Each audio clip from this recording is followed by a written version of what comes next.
भैया जी ने बताया कि वो 3 चुनाव हारे हैं। मैं बताना चाहता हूं कि 3 नहीं, वो 4 चुनाव हारे हैं उनके पिताजी को लेकर। कि आप आए हैं, आपका आतिथ्य स्वीकार है, लेकिन नरेंद्र मोदी जी के हाथों को मजबूत करने के लिए हम 20 मई तक आपको अपने गांव में घुसने नहीं देंगे। इसलिए बाराबंकी की जनता ने उनको ठुकरा दिया और समाजवादी पार्टी का स्थानीय कोई प्रत्याशी राजा भैया के मुकाबले खड़ा होना नहीं चाहता था। इसलिए समाजवादी पार्टी उनको बाराबंकी से बोला नहीं। और ये वो पार्टियां हैं समाजवादी पार्टी जो राम मंदिर को बनाने में अनेक अड़ंगे खड़ा करने का काम किया। लेकिन आज वो गुंडे और माफिया जो हमारी बहन और बेटियों के साथ अभद्र व्यवहार करने का काम करते थे, आज सब के सब गुंडे और माफिया या तो जेल के सलाखों के पीछे है या हमेशा हमेशा के लिए इस धरती से ऊपर चले गए हैं, जो दोबारा वापस आने वाले नहीं हैं। भारतीय जनता पार्टी के बहुत ही लोकप्रिय प्रत्याशी और हम सब के सांसद आदरणीय राजा भैया के समर्थन में आयोजित इस नुक्कड़ सभा में हम आप सबका बहुत बहुत हार्दिक अभिनंदन और वंदन करता हूं।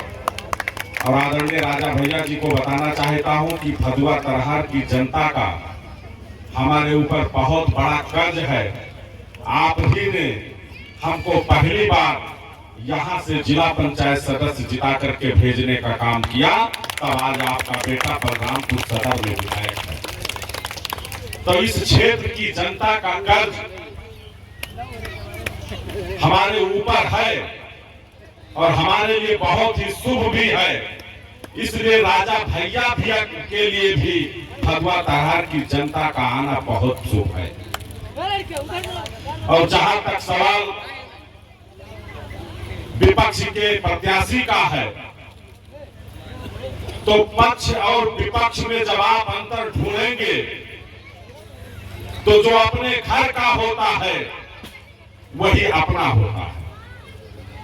और आज जो विपक्ष के प्रत्याशी हमारे बीच में आए हैं समाजवादी पार्टी के रूप में, माननीय राजा भैया जी ने बताया कि वो 3 चुनाव हारे हैं। मैं बताना चाहता हूं कि 3 नहीं, वो 4 चुनाव हारे हैं उनके पिताजी को लेकर। इसलिए बाराबंकी की जनता ने उनको ठुकरा दिया और समाजवादी पार्टी का स्थानीय कोई प्रत्याशी राजा भैया के मुकाबले खड़ा होना नहीं चाहता था। इसलिए समाजवादी पार्टी उनको बाराबंकी से बोला नहीं। इसलिए आपसे हाथ जोड़ करके विनती करने आए हैं कि हमारा ये संस्कार बनता है कि आप आए हैं, आपका आतिथ्य स्वीकार है, लेकिन नरेंद्र मोदी जी के हाथों को मजबूत करने के लिए हम 20 मई तक आपको अपने गांव में घुसने नहीं देंगे। 20 मई के बाद अगर कोई बाहर से आता है तो हम उनका स्वागत करेंगे। और 20 मई के अंदर अगर आप भारतीय जनता पार्टी के प्रत्याशी नरेंद्र मोदी और योगी जी की पार्टी के खिलाफ अगर प्रत्याशी बनकर आए हैं तो आपका आना हमें अच्छा नहीं लगेगा। इसलिए भदुआ तरहार और आसपास के लोगों से कहने आया हूं कि आज नरेंद्र मोदी जी और योगी जी के हाथों को मजबूत करने के लिए जिन्होंने अयोध्या में भव्य राम मंदिर बनवाने का काम किया है, और ये वो पार्टियां हैं समाजवादी पार्टी जो राम मंदिर को बनाने में अनेक अड़ंगे खड़ा करने का काम किया।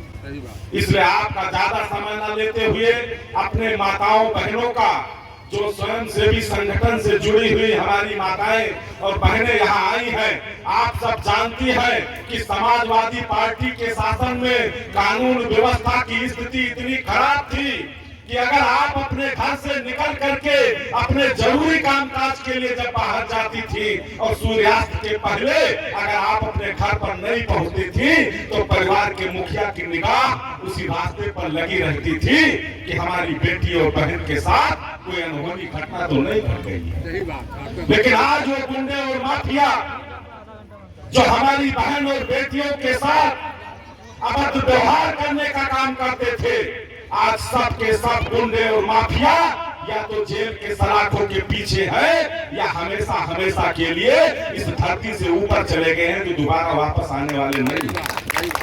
कानून का राज अगर किसी ने स्थापित किया तो भारतीय जनता पार्टी ने स्थापित किया। गरीबों की योजनाओं को धरातल पर पहुंचाने का काम अगर किसी ने किया तो नरेंद्र मोदी जी ने किया, क्योंकि पूर्व प्रधानमंत्री स्वर्गीय राजीव गांधी जी ने उस समय प्रधानमंत्री पद पर होते हुए दिल्ली की लोकसभा में कहा था कि हम 100 रुपए अगर गरीबों तक भेजते हैं तो 85 रुपए दलाल खा जाते हैं, 15 रुपए गरीबों तक पहुंचता है। लेकिन आज नरेंद्र मोदी जी के शासन में प्रधानमंत्री सम्मान निधि का पैसा पहुंचने वाला, जो मोदी जी दिल्ली से बटन दबाते हैं और आपके खाते में मोबाइल पर मैसेज आ जाता है कि मोदी जी का पैसा पहुंच चुका है, आप अपने जरूरत के अनुसार बैंक में जाकर के उस पैसे को निकाल सकते हैं। सही बात। भ्रष्टाचार मुक्त प्रशासन देने का काम अगर किसी ने किया तो नरेंद्र मोदी जी ने किया। इसलिए आज नरेंद्र मोदी जी और योगी जी के हाथों को मजबूत करने के लिए इस चिलचिलाती धूप में भी सुबह से ही हमको अपने अपने मतदान केंद्रों पर जुटने की जरूरत है, क्योंकि जब तक हम अपने मतदान के प्रतिशत को बढ़ाने का काम नहीं करेंगे तब तक राजा भैया की जीत जो सुनिश्चित है उसको हम और अधिक मतों के अंतर से जिताने का काम करेंगे, जिससे विपक्षी पार्टी को दोबारा गोंडा जैसी धरती पर आने की हिम्मत न पड़े। इन्हीं शब्दों के साथ आप सबका बहुत बहुत हार्दिक अभिनंदन और वंदन करता हूं और अपनी वाणी पर विराम देता हूं, इसी अपील के साथ कि पहले मतदान तब जलपान और एक एक वोट भारतीय जनता पार्टी के कमर वाले खाने पर दबाना है और माननीय सांसद राजा भैया को गोंडा से दिल्ली पहुंचाना है।